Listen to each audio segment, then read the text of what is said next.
Pessoal, vocês estão vendo a apresentação que eu compartilhei do PowerPoint? Sim, dá para ver. Joia. Então, vou colocar no modo apresentação. Bom, então, o tópico que a gente vai falar hoje é o que é epidemiologia, tá? Princípios e perspectivas históricas. Tá? Eu vou começar aqui falando, e aí fiquem à vontade para parar quando vocês quiserem. Chama aí no áudio, ou dá um alô aí no chat. A Jamile vai me ajudando aí. Tá, então, a palavra epidemiologia, né, se a gente for pensar na etimologia dela, né, no seu significado, é uma palavra de origem grega, ela, então vem do grego, e aí a gente pode separá-la, né, em três partes. Né? Então, a primeira parte, né, que é o... me fugiu o nome agora. Como é que vem antes? Tem um radical, o prefixo, me fugiu o nome. Bom, epi. Então, ele tem o significado, né, na tradução do grego para o português de sobre, né, o demi, ou demio, vem do latim, vem do grego demos, né, que significa povo, população, um grupo de indivíduos, e logia vem do grego logos, né, que é estudo, palavra ou discurso, né, tem uma variação aqui dos significados.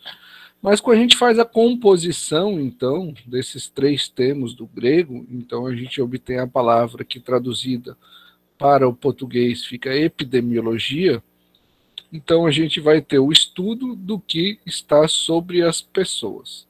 Então esse é um significado que ele está descrito, né, no livro do Fletcher, né, epidemiologia clínica, né, aqui a referência está aqui embaixo. Então, a epidemiologia, então, nada mais é do que o estudo sobre uma população. Né? Então, veja que não é uma... O seu significado, quando a gente vai pegar a etimologia da palavra, a origem do termo epidemiologia, não está restrito à área da saúde. Né? Então, é o estudo das populações, o estudo das pessoas, enfim. Aqui o significado que esses autores deram é o estudo do que está sobre as pessoas. Né? E pode ter uma variação de interpretação diferente, né, de autor para autor, mas em termos gerais é um estudo das populações, é um estudo sobre as populações. Então, um pouco da discussão da origem do termo, né, etimologia. Bom, mais voltado para a área de saúde, a gente pode falar da origem, fazer uma relação com a Grécia Antiga também, né, com Hipócrates, que já fazia observações, né, dos fenômenos ligados a doenças. Né? Então a gente pode imaginar que a origem, pode relacionar a origem da epidemiologia lá na Grécia Antiga. Mas, né, a epidemiologia moderna, da forma com que a gente conhece hoje, ela está relacionada, né, ou ela tem como pai, né, nessa literatura, um inglês chamado Joe Snow, né, que no século XIX, né, começou a observar, né, fazer estudos observacionais e chegou, então, né, à conclusão de que havia evidências de que a cólera estava associada, então, ao fornecimento de água, né, que as pessoas utilizavam, então, em Londres no século XIX. Então, essas evidências, essa conclusão, ele chegou, né, essa associação, através, então, de observações. E aí, Joe Snow, que é esse médico inglês que viveu ao longo do século XIX, ele é conhecido como o pai da epidemiologia moderna, a epidemiologia como a gente conhece hoje. Então, apesar de essas observações, né, já serem realizadas por Hipócrates, né, lá há mais de quase 2.400 anos, né, atrás, acho que a gente está pensando aqui na média de 400 anos antes de Cristo, isso ainda era feito de forma, observações de indivíduos, né? Agora, observações em escala, elas começaram a ocorrer, né, a partir do século XIX. Isso está mais próximo do que a gente conhece hoje como os métodos da ciência da epidemiologia. Então, esse médico inglês, Joe Snow, por conta de todo o trabalho que ele desenvolveu, né, para o conhecimento, né, da associação da cólera com os problemas relacionados à água, então ele ficou reconhecido como o pai, ele é conhecido como o pai da epidemiologia moderna.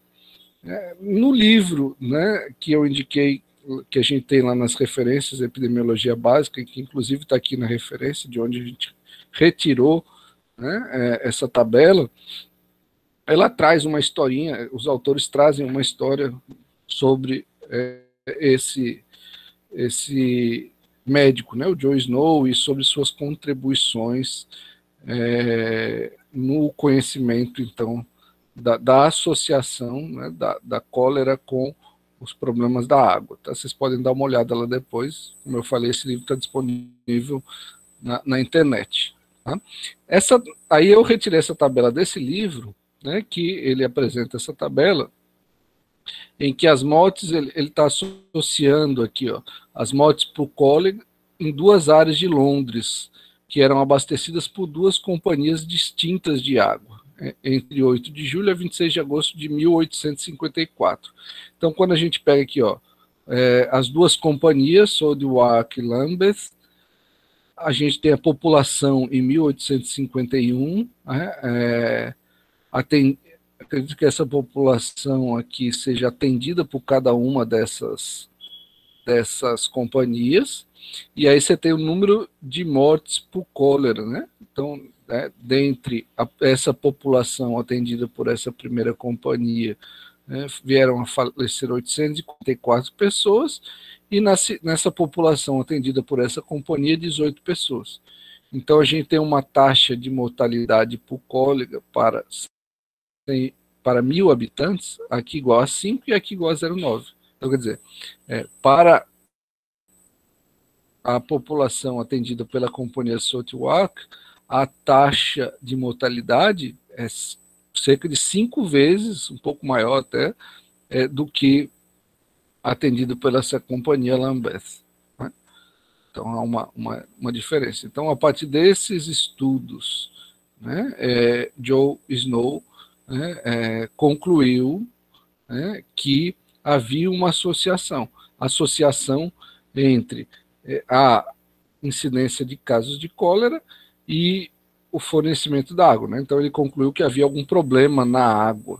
Né? Esse problema na água, que depois, né, com a evolução, né, foram descobrindo aí as causas, mas ele detectou que era um problema na água que gerava, então, esse aumento na incidência de cólera.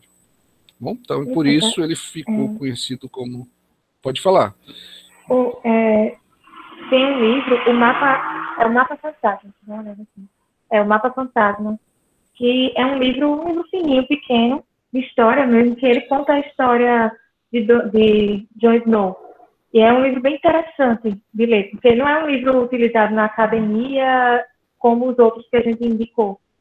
É a história mesmo que aconteceu em Londres. Então, quem tiver curiosidade, eu tenho esse livro também, em PDF. Quem tiver disponibilizado. Ah, legal. Como chama, Jamília? O Mapa Fantasma. Como é o nome? Mapa Vou escrever aqui. Legal. Tá, joia. Depois, se você puder, daí no WhatsApp, compartilhar com a gente, né? Eu tenho maior interesse. Manda. Tá, joia. Excelente. Bom, então vamos lá. Bom, aí quando a gente traz, né, a partir, então, desse episódio, né,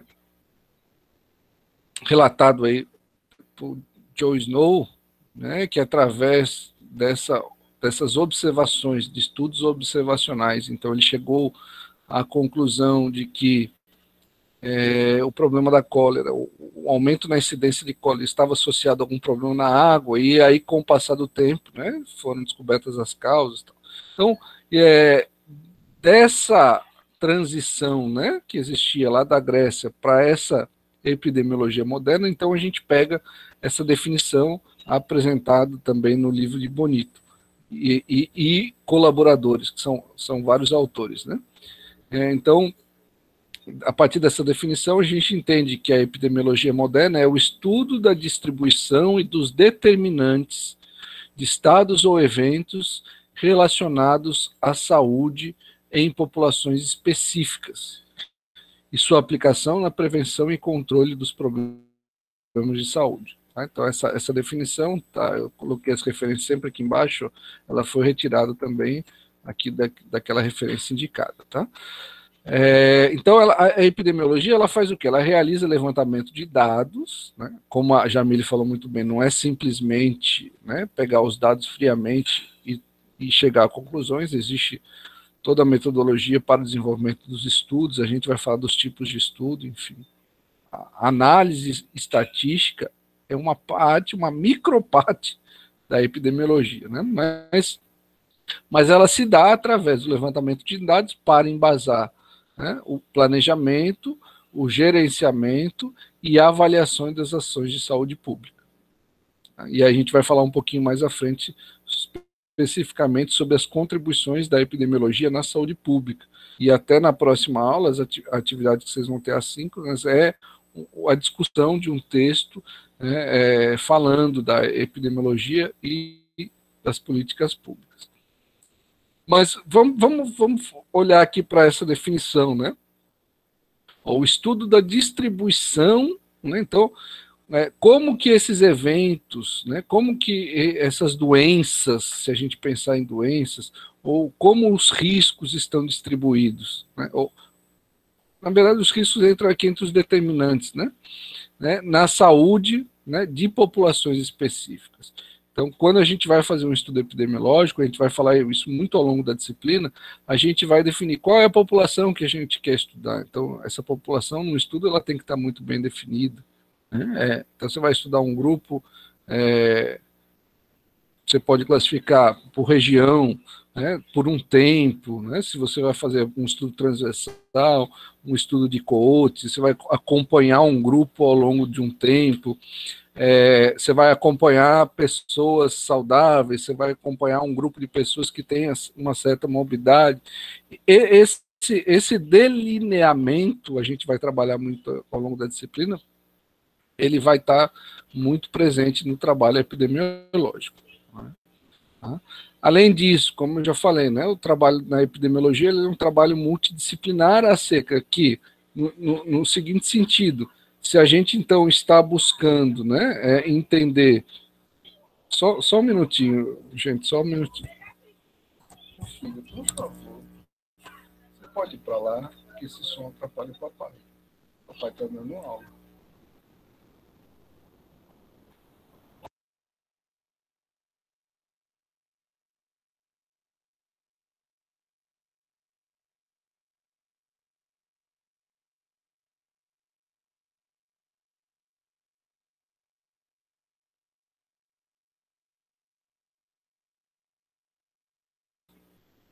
Oh, gente, me desculpe interromper, mas aqui, para quem tem filho em casa, sabe como tem sido esse tempo, né? Me desculpe, mas minha filha sentou aqui do lado com o tablet, aí eu estava negociando com ela aqui para resolver. Bom, mas vamos voltar. Então, quando a gente está querendo estudar, né,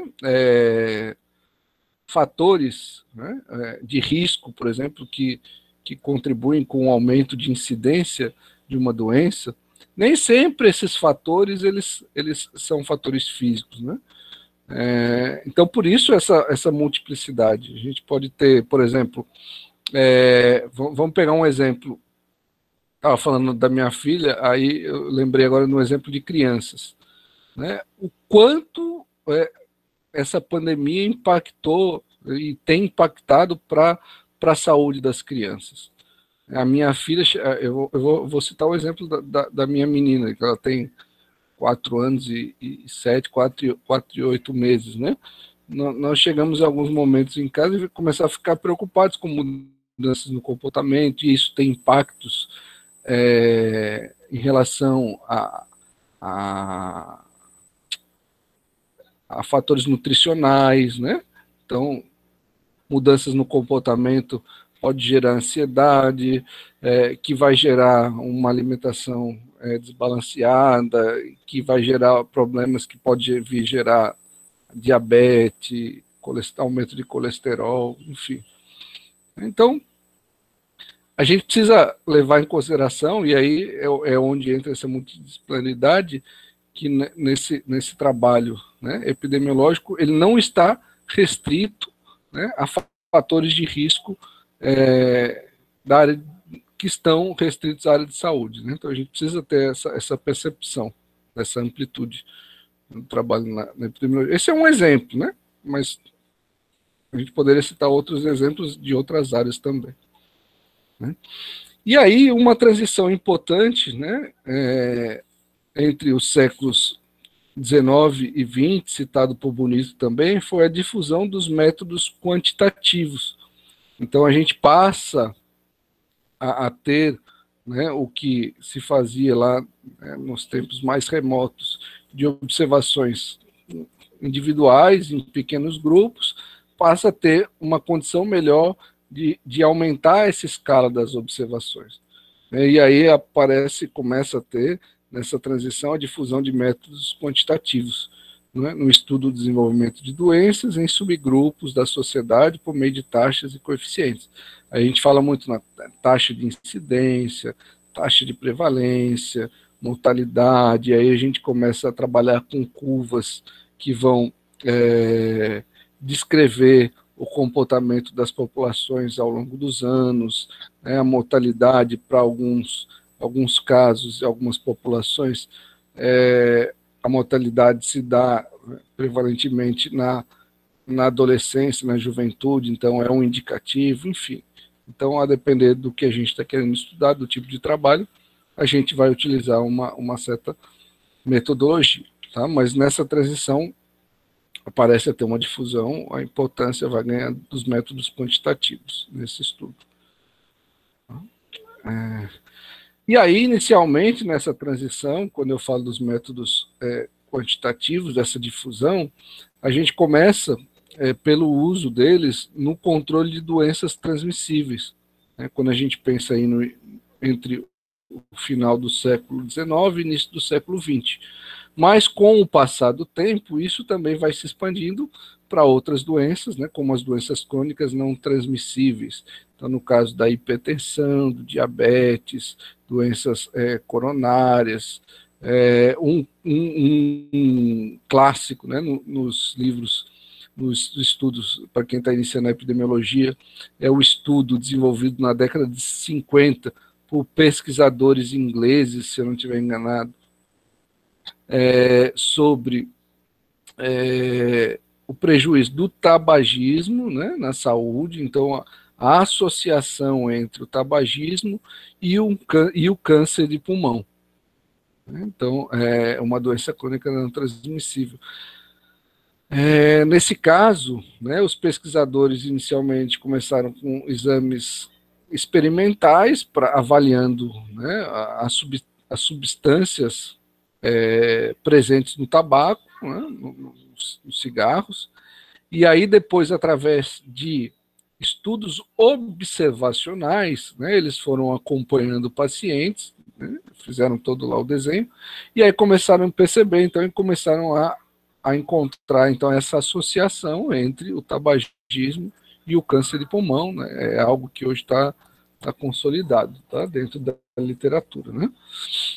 Mas, assim como esse caso clássico, né, a gente tem aí, hoje, né, várias possibilidades e várias questões ainda em aberto que podem ser objetos, né, de pesquisa.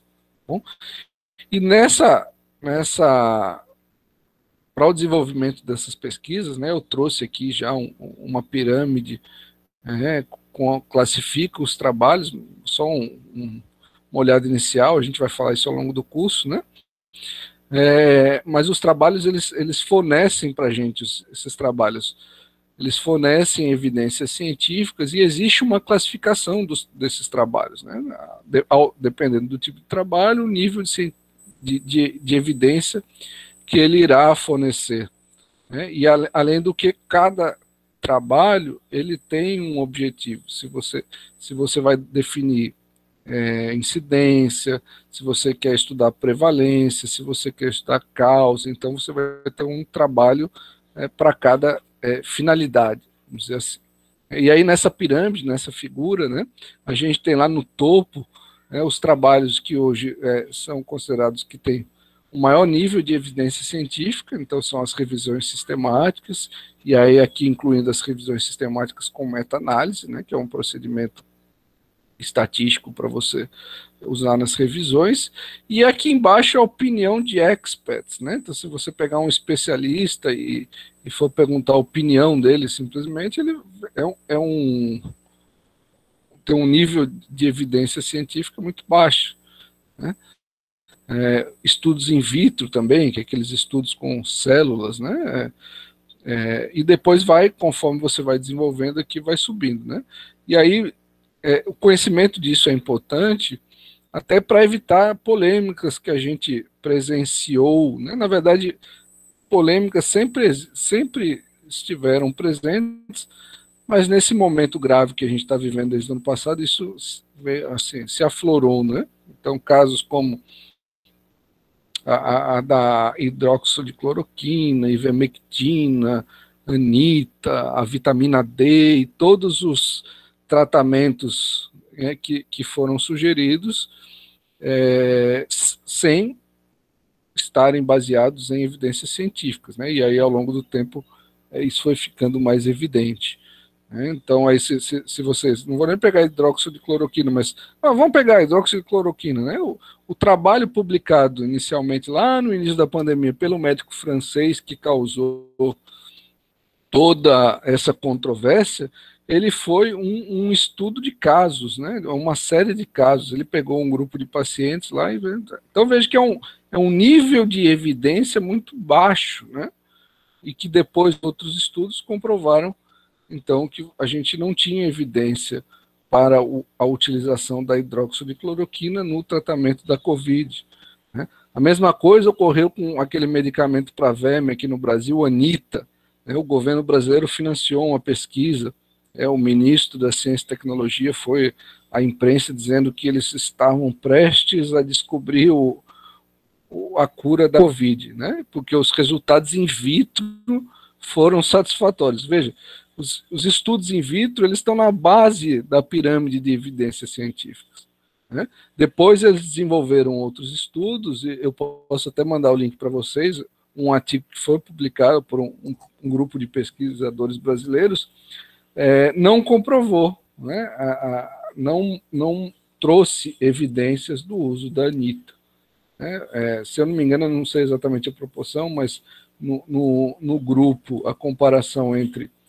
Era um estudo experimental já, e a comparação entre as pessoas que tomaram remédio e as que tomaram placebo ficava entre... Eu não lembro exatamente o número, mas era uma diferença. As pessoas que tomaram remédio teve uma resposta um pouco melhor que as pessoas que não tomaram, mas esse um pouco melhor, né, quando você vai fazer análise estatística, não tem significância, né? Essa é uma questão que vocês vão ver especificamente quando pagar a disciplina de bioestatística, a questão da significância estatística, é uma questão importante.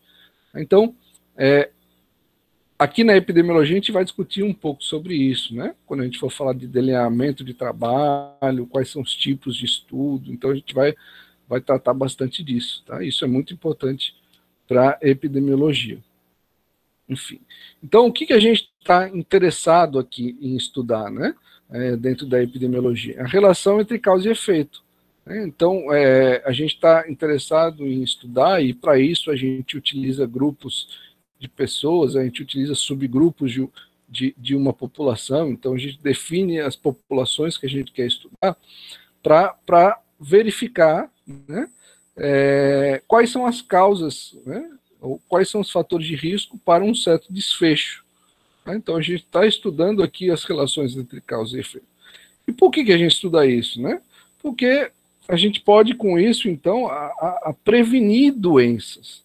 Né? Essa é uma discussão que a gente até está fazendo dentro de um grupo de pesquisadores que a gente vem trabalhando nesses últimos meses, sobre a importância de as nossas lideranças, elas, no momento que a gente está tendo de agravamento da pandemia da Covid no Estado, né, com a chegada dessa nova cepa que foi detectada, né, e houve o pronunciamento, né, do governo do Estado na semana passada, que recebeu o resultado da análise da Fiocruz.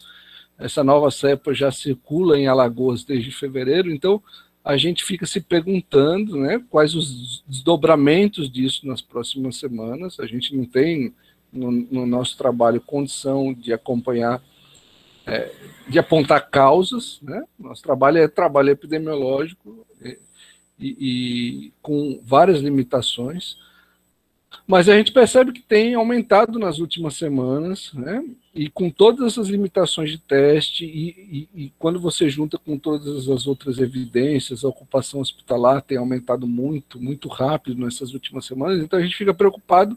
Bom, o que é que nós temos pela frente? Né? E aí uma discussão que a gente tem feito é sobre a necessidade das medidas de prevenção. Nesse caso não é nem prevenção mais, mas é de medidas de controle da transmissão. Nossa principal preocupação é o governo vem aumentando a oferta de leitos, só que a oferta de leitos tem um limite, vai chegar uma hora que você não vai conseguir aumentar mais. Então, se não houver uma conscientização e um trabalho aí por parte também do governo, né, de controle, nós temos um risco muito grande de ter um caos aí no sistema de saúde nas próximas semanas. Né? Então, é um risco grande. A gente vem conversando um pouco sobre isso. E aí a gente chama a atenção nessa questão da importância, então, dos estudos epidemiológicos para orientar estratégias, né, de prevenção de doenças. E aí é onde entra também a contribuição da epidemiologia na saúde pública. A Jamile pode até falar um pouco mais, acho. Quer falar alguma coisa sobre isso, Jamile? Acho que é bem a sua área aí, né? Sim, da prevenção, né? Então, isso. Não, pode falar. Não, pode falar, fica à vontade. Não, é isso mesmo. Acho que é um exemplo que você estava dando mais aí, né, do Covid e tal. Eu acho que foi bem colocado mesmo assim. Mas a gente sempre vê a epidemiologia em todos os aspectos mesmo, né? Da nutrição mesmo. Eu acho que na verdade, eu fiquei na dúvida quando você falou se a gente coloca aqui a nutrição, se coloca outros exemplos, porque depois tem a nutrição, né? Epidemiologia nutricional, né? Isso. Depois vai ser específico, Mas pode falar, se você quiser já entrar, que eu nem coloquei hoje especificamente da epidemiologia nutricional. Não, na mas epidemiologia... Pode falar. Pode falar. Não, da epidemiologia nutricional, mas o que você tem falado, está tudo relacionado, né? Mas é mais, a gente vê mais as mudanças, né, da desnutrição, da obesidade, o que vem sendo alterado, a transição nutricional mesmo, né, o que acontece. Então, tudo isso é fruto da epidemiologia, né? Tudo isso é fruto desses estudos que vêm sendo feitos e que mostra para a gente todo esse avanço na nutrição. Eu acho que também é importante colocar, por exemplo, a hipertensão. Eu estudei desnutrição, mestrado, hipertensão no doutorado, e aí a gente vê a epidemiologia nutricional relacionada a todos os outros aspectos. Por exemplo, eu estudei hipertensão, avaliei o estado nutricional, e junto a isso, avaliei estresse, suporte social. Então, a gente vai à epidemiologia nutricional aliada a todos esses outros pontos. Então, também vem o ponto que você já citou da sua filha, também aí o exemplo, né? Você falou da sua filha, mas o que ela está passando aqui vai gerar problemas na alimentação. Então, é isso. Ver todos esses aspectos que estão ligados, né? E que influencia também na nutrição mesmo. Perfeito.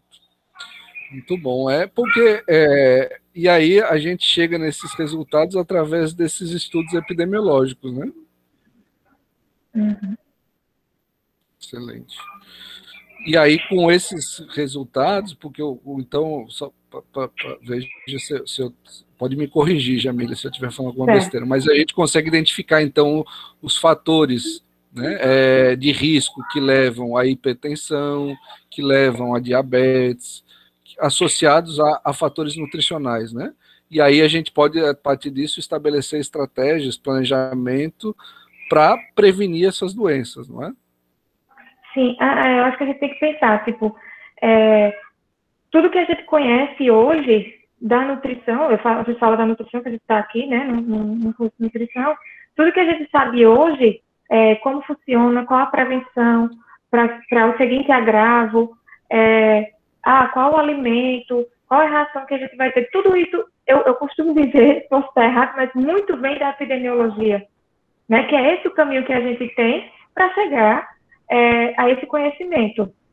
Então, eu vejo que tem muita gente que fala, tem muitos alunos que dizem, eu não me identifico com a epidemiologia, eu faço, mas não me identifico tanto, quero mais a área clínica, não quero a área social.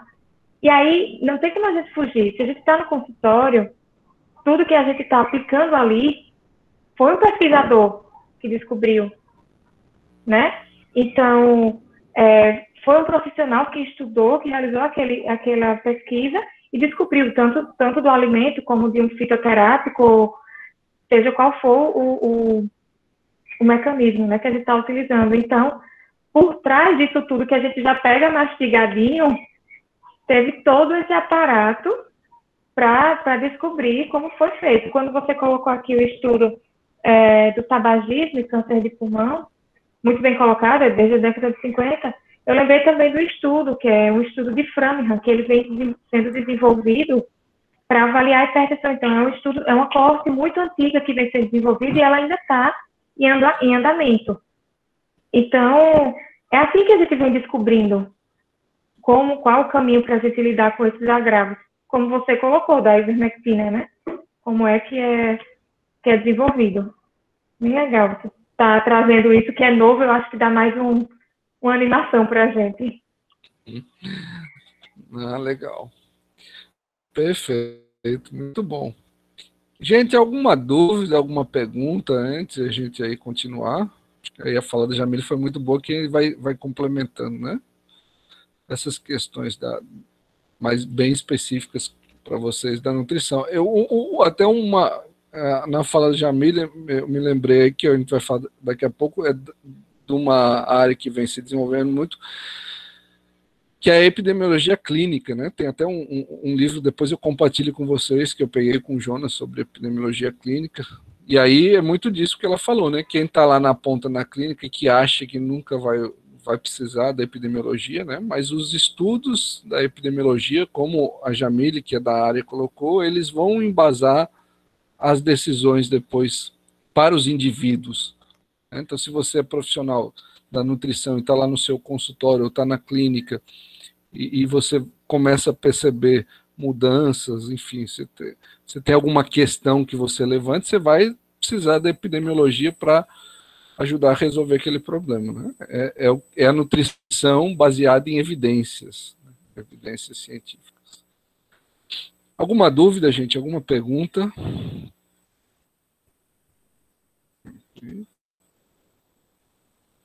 Ok. Então vamos lá, deixa eu voltar aqui para a apresentação. Bom, e aí, né, nesse finalzinho aqui que faltou falar para poder avançar, tem a questão, né? Então, num trabalho epidemiológico, a gente sempre vai ter como alvo uma população, e essa população vai ser definida a partir de um recorte que o pesquisador faz, né? com algumas variáveis. Então, região, né? Se você vai estudar a população de um país, de um estado, de uma região, de um município, ou mesmo, né, de um bairro. Então, por exemplo, eu vou fazer algum estudo com moradores da Ponta Verde, vou fazer um estudo com moradores do Vegel, vou fazer um estudo com crianças de uma escola específica. Eu vou fazer o estudo com crianças de uma escola A e de uma escola B e vou comparar as duas escolas. Então, enfim, a gente vai definir essas populações de acordo com o nosso estudo, usando as variáveis região, tempo, faixa etária, né, sexo, classe social, enfim, é uma variedade de variáveis que a gente pode utilizar. Tá? Mas essa definição, né, essa delimitação da população é uma outra questão que vai impactar no nosso trabalho. A gente vai falar muito disso ao longo do curso também. Tá? E aí, aqui resumindo, para fechar essa definição, eu peguei mais esse quadro, né, do livro, que a gente está usando como referência, que ele traz um pouco aí dessa. É um resumo um pouco do que a gente discutiu, né, da definição de epidemiologia.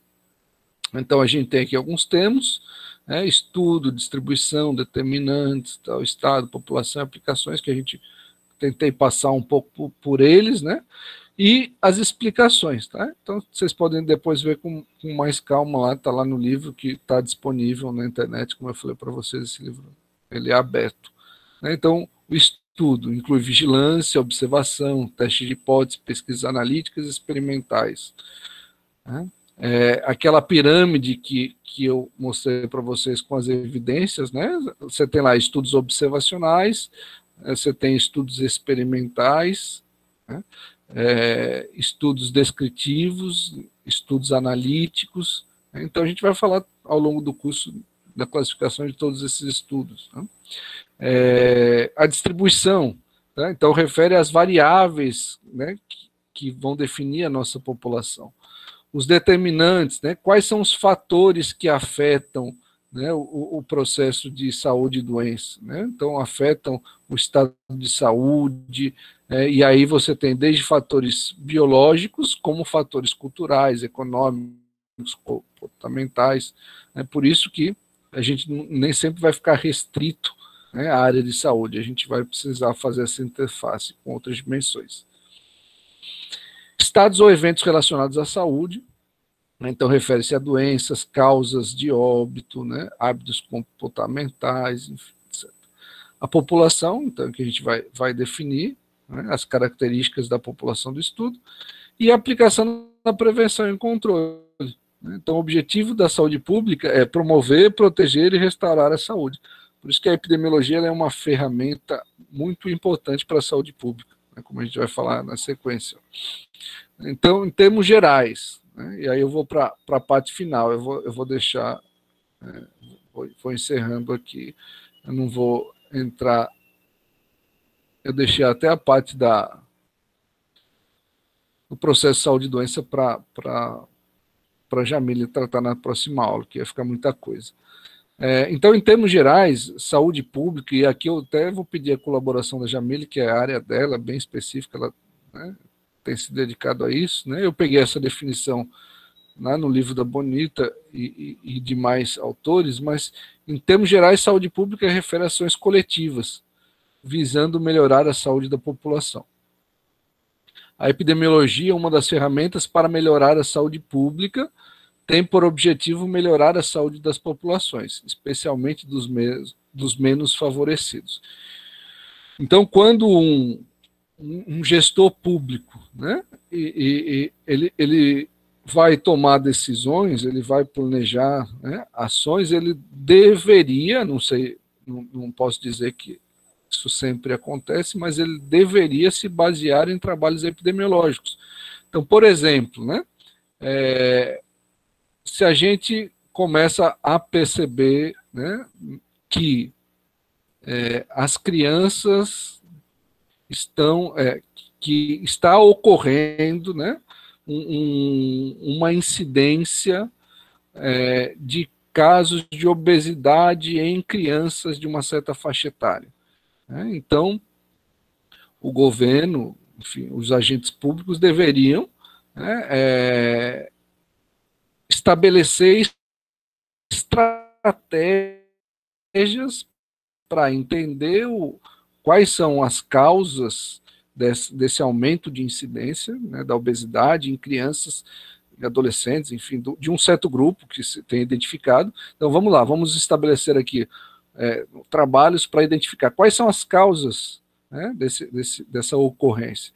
E, a partir disso, estabelecer políticas públicas de prevenção. Como é que a gente pode prevenir para que isso não aconteça? Então, veja o papel da epidemiologia. Isso, a partir de, então, estudos epidemiológicos, a gente consegue identificar esses problemas na saúde, e aí, através de ações de prevenção, a gente vai, então, conseguir contornar esses problemas.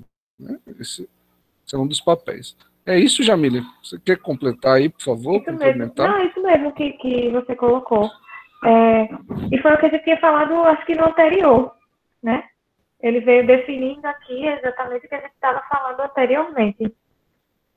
Eu acho que vale a pena colocar só quando a gente coloca, quando fala aqui saúde pública, não sei se os alunos pagaram saúde coletiva ou saúde pública, como funciona, mas que tem uma discussão também da gente entender o que é a saúde pública e o que é a saúde coletiva, né? Então, da gente, quando a gente fala em saúde pública, não ter não confundir os dois, né? A gente tem que pensar que a saúde coletiva, ela é mais ampla, né? E que tem todo aquele processo que veio por trás, né? Que é a reforma sanitária. E quando a gente fala aqui saúde pública, ele está voltado mesmo para as políticas, né? Nesse aspecto. E aí é o que você trouxe mesmo. É o estudo que a gente faz para a gente ter a melhoria daquela população, seja relacionada a medicamentos, seja relacionada à promoção da saúde, à proteção, por exemplo, para você, se você vai criar qualquer política, um guia, por exemplo, o guia alimentar para a população brasileira, para ele ser criado, para ele ser desenvolvido, foram desenvolvidos vários estudos para chegar até ele. Antes tinha um guia alimentar e agora tem outro com um formato totalmente diferente do anterior. Então, por que isso aconteceu? Porque foram realizados estudos e viram que o anterior não estava sendo adequado para a população brasileira. Então, vem aí a epidemiologia, aplica os estudos, seja ele através de vários instrumentos que a gente vai ver no decorrer da disciplina, né? Vários tipos de pesquisa e vários métodos, e aí chega a essa conclusão que gera um novo documento para melhorar a saúde da população. Esse foi só um exemplo que eu dei, mas tem uma infinidade de políticas que a gente vai vendo também, e também está no artigo da semana que vem, né, alguns aspectos. Perfeito, muito bem. Então, gente, a epidemiologia é uma ferramenta muito importante para a saúde pública, né? Como a gente tentou descrever aí nesses curtos relatos, né? Mas de que forma que a epidemiologia vai atuar, né? Então exige, aí eu recortei aqui lá do livro também, né? Epidemiologia básica, algumas formas com que a epidemiologia pode contribuir nesse processo de melhorar a saúde das populações. Então, por exemplo, uma forma é na identificação da causalidade. O que é causalidade? A gente identificar quais são as causas, né, que tornam indivíduos sadios em indivíduos doentes. Então, uma possibilidade, por exemplo, para a hipertensão, né, vamos citar o estudo da hipertensão, o estudo da diabetes, existe um componente genético, ok. Agora, também existem fatores ambientais. Eu vou pegar o exemplo que a Jamile deu, no estudo que ela fez no doutorado, se eu não me engano, que ela estudou a hipertensão e estudou uma série de fatores socioeconômicos, estresse, que não são fatores genéticos, mas que são fatores de risco para o desenvolvimento da hipertensão. Não é isso, Jamile, o estudo da causalidade? Isso mesmo. Aí é importante lembrar que antes a gente tinha uma doença, um agravo unidirecional, né? Unicausal. E aí, a gente tem hoje, né, o predomínio das doenças crônicas não transmissíveis, que ele tem a multicausalidade, né? E aí é onde a gente vê que a gente tem muita coisa para trabalhar, né? Não é mais, por exemplo, a gente ter a Zika, chikungunya, que surgiu e é um mosquito que veio e que a gente sabe que é o mosquito que causou aquela doença. Se a gente vem para a hipertensão, para o câncer, para o diabetes, para a obesidade, então tudo isso a gente sabe que que são várias causas. Então, quando a gente fala aqui, é bom a gente pensar que ele não tem essa direção, né? É um leque de possibilidades. Perfeito, e foi bom você chamar atenção para isso, porque não é simplesmente, né, essas duas setinhas, né? E outra questão que eu até estava recordando agora você falando também, especificamente dos fatores nutricionais, né? A gente, nesse trabalho que a gente está fazendo, ligado mais à Covid, mas tem uma parte dele que é coordenado pelo professor João Araújo, não sei se vocês já tiveram aula com o professor João, ele coordena um grupo multicêntrico, né? Então a gente tem participantes dos 9 estados do Nordeste, com sede aqui na FANUT, estudando a associação dos fatores nutricionais a cursos clínicos da COVID. Então, se existe alguma associação de fatores nutricionais aos desfechos graves, né? Então, veja, é um campozinho aí dentro desse campo vasto que a Jamile citou, né? Você tem câncer, diabetes, hipertensão e tantas outras doenças crônicas não transmissíveis. Então, é um campo vasto para vocês, enquanto nutricionistas, poderem atuar, né? Eu, enquanto pesquisador da área de saúde, também me interesso, né, evidentemente. Bom, além da causalidade, né, a gente tem alguns outros fatores para serem estudados pela epidemiologia, né, como a história natural da doença, né, como que a doença evolui, né, desde um indivíduo sadio, né, a doença evolui até a morte ou a cura desse indivíduo. E depois, a descrição do estado de saúde das populações e a avaliação de internações. Tá? Estou correndo aqui, deixa eu ver que oração que estou sendo. 4 horas. Né? Então, a descrição do estado de saúde. Né? Então, quando a gente pega e vamos estudar, como a gente estava falando, de fatores nutricionais ligados a doenças crônicas não transmissíveis. Então, a gente vai entender aí, né? Vamos pegar um caso, sei lá, para facilitar uma tabela 2x2, se eu for estudar um único fator, né? A Jamile chamou a atenção que hoje a gente vai ter vários fatores, mas se eu for fazer um estudo para identificar, para comparar, por exemplo, sei lá, eu vou fazer um estudo com pacientes que têm problemas cardíacos, por exemplo. Aí eu quero saber se um certo tipo de dieta, uma dieta restrita de carboidratos e lipídios, se ela é mais eficiente do que uma dieta cetogênica, por exemplo. Né? Então, eu posso pegar essa população, né? Vamos pegar uma população de homens com faixa etária entre 40 e 60 anos, com problemas, aí quando eu falo problemas também é muito ruim, porque aí depende da ou com hipertensão, vamos dizer assim, com hipertensão, né? Aí, e sobrepeso, vamos colocar essa outra condição. Então, eu vou definir uma população e aí eu vou fazer um estudo controlado em que, para um grupo, eu vou aplicar uma dieta restrita em carboidratos e lipídios e para outro grupo eu vou aplicar uma dieta low carb, vamos dizer assim, na moda. Aí eu vou acompanhar esse grupo por 6 meses, esses 2 grupos, e aí depois eu vou comparar os resultados, né, para saber qual das duas dietas foi mais eficiente para diminuir o risco, ou diminuir a hipertensão, né? Eu citei como hipertensão. Tá? Então, é um tipo de estudo que a gente pode fazer, né? Então, a descrição do estado da saúde da população, aí eu acabei fugindo aqui, né? A gente está descrevendo, né? Então, a descrição do estado da saúde da população, aí eu acabei fugindo disso aqui, né? A gente está descrevendo uma população sobre algum aspecto que a gente quer, né? Por exemplo, se eu for estudar a questão da hipertensão, então eu vou fazer um estudo para saber qual a porcentagem da população tem hipertensão, aí eu posso separar por características, então eu posso separar por sexo, né? Posso separar por faixa etárias, né? Posso separar por classe social, enfim.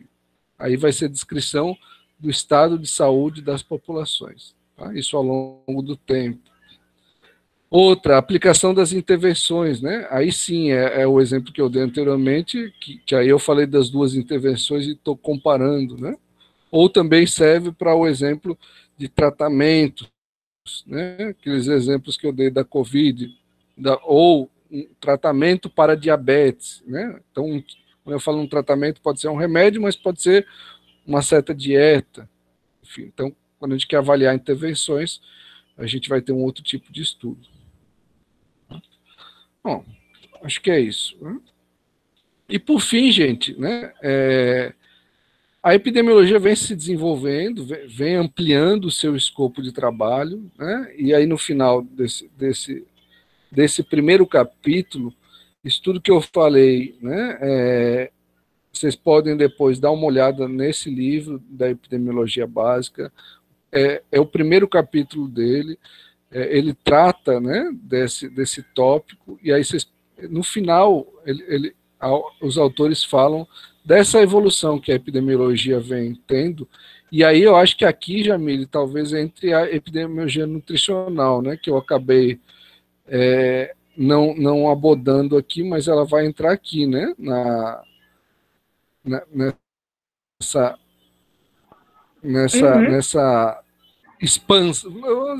ampliação do trabalho da epidemiologia a partir do que a gente tinha lá com Joe Snow e que ela foi se evoluindo ao longo dos anos, e a gente tem a epidemiologia clínica hoje, que a gente pode talvez interpretar como sendo, quando você chega lá no consultório do nutricionista, que ele passa uma dieta, não é porque ele passou essa dieta do nada, né? Ele estabelece essa dieta baseado em evidências que foram colhidas através de estudos epidemiológicos.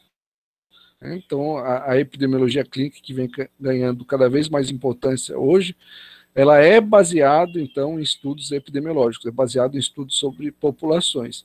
E aí, quando você vai procurar um nutricionista para levar o seu filho, né, ele vai dar recomendações, né, baseados em estudos que foram desenvolvidos observando crianças, o comportamento, enfim. Né, se você for levar a sua mãe, o seu pai idoso para um tratamento para hipertensão ou para diabetes, então os estudos epidemiológicos que irão basear as decisões do nutricionista que vai atender aquele paciente com diabetes, com hipertensão, são estudos epidemiológicos que foram feitos com uma população de diabetes ou hipertensos, e assim por diante. Então, a epidemiologia clínica, ela vai ajudar o profissional a tomar decisões baseados, né, vai tomar decisões para um indivíduo, mas baseados em decisões ou em estudos de populações, né? Acho que essa é o que a gente pode resumir. Tá certo isso, Jamile? Você pode me ajudar aí? Sim, sim. E aí é só quando falo da epidemiologia clínica, aí ele vem trazendo a distribuição, né? Molecular, genética. E a epidemiologia clínica, ela trata mais É só isso que você falou, que trazendo mais para o indivíduo, né?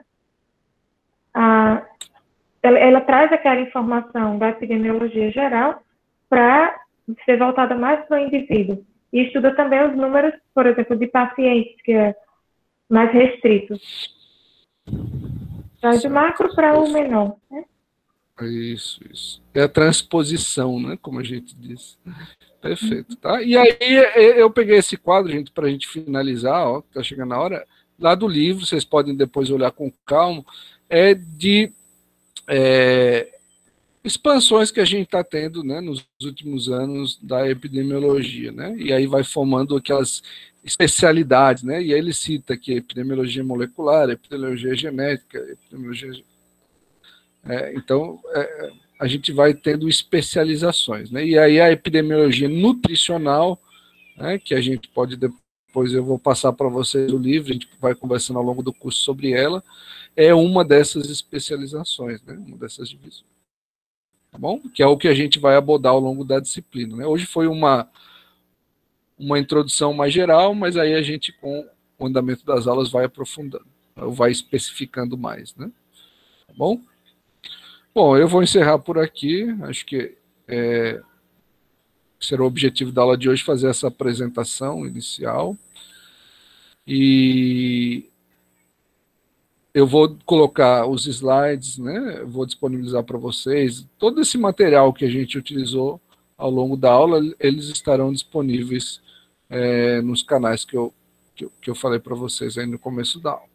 Bom, aí eu abro a palavra, passo a palavra para a Jamile, para que ela possa aí também fazer as considerações finais, e também depois, se alguém quiser fazer alguma consideração, perguntas, enfim, fique à vontade. Deixa eu só falar aqui, eu acho que é isso mesmo, né, que era a proposta de hoje. Só reforçar que a gente vai passar o artigo, né, para a semana que vem, e aí vai estar todos os detalhes de como vão ser como vai ser conduzido o encontro da semana que vem, que é assíncrono, né, Gabriel? E aí vai estar no Moodle, não é isso? Isso, a gente coloca no Moodle daí. Pronto. Aí qualquer dúvida vocês falam. Pelo WhatsApp, eu acho que pelo WhatsApp vai ser o mais fácil. E outra coisa também, eu estou com os livros aqui que vão ser usados. E aí tem vários livros, né? O que você colocou? Epidemiologia básica, epidemiologia e o CAC, né? Epidemiologia nutricional. E aí eu posso disponibilizar também. Estou com o PDF deles aqui. Perfeito, aí é ótimo, pronto. Então, pessoal, alguma dúvida? Deixa eu ver aqui no chat, que eu vi que eu fiz a chamada fazendo um print, que é mais fácil do que ficar chamando, tá, gente? Eu fiz um print da tela aqui com todos os nomes, aí eu salvo e depois eu vou registrando a chamada assim. Deixa eu ver. A Emily perguntou do link. Link. Emily, o link está em cima aqui no chat, tá? Posso copiar aqui embaixo de novo. Deixa eu copiar aqui ela entrou depois, caiu e entrou de volta depois. Nome, né? Aqui, ó, pronto. Aí o link. Pronto. Gente, alguma pergunta, alguma dúvida, algum comentário? Fique à vontade, né? Senão a gente encerra aqui, né? Então a gente vai disponibilizar todo o material. Eu vou encerrar aqui a gravação. Eu acho que, rapidinho, Gabriel, acho que é importante a gente só estar tendo, sempre que possível, vocês estarem dando uma devolutiva, né? Porque quando é aula assim, a gente fica, como a turma fica muito